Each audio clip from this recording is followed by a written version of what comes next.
shirkan jaraa'id ay maanta sida wada jirka u qabteen maamulka gobolka Togdheer kuwa degmada Burco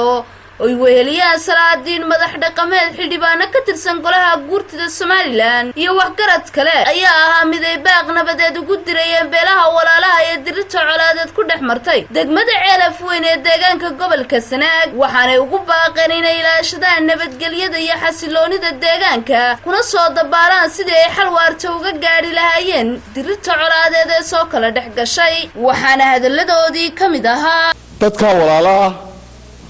dadka jiirkeeniya dadka aynu isu ehelkanahay dadka aynan ka dhinta ka maarmaynin dadka ka dhaawaca aynan ka maarmaynin ee ku dagaalamay xurgufta ku dhaxmartay Ceelaf Weyn hareeyisa iyo Daraweyne waxaan leenahay walaalayaal waxaan idinka codsaynaa gobol ahaan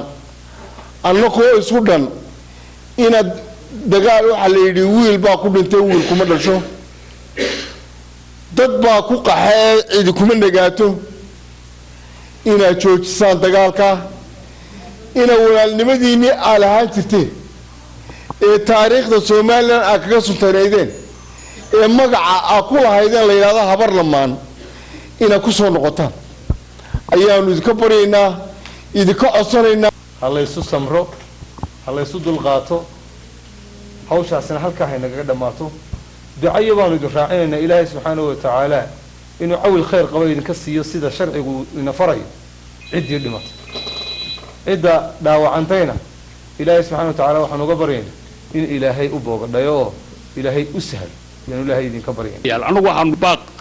kal iyo laabo aad u niyasan idinku soo jeedinayna cidii dabka wax ku daraysan Ilaahay baan idinku dhaaranaa ku darina idinkana waxaan idinka baryaynaa oo sinniya idinka baryaynaa oo idinka ducaynayna anagu waxaan idinku soo dhaweynaa nabad oo islaamnimada ka codsanayna ehelnimada ka codsanayna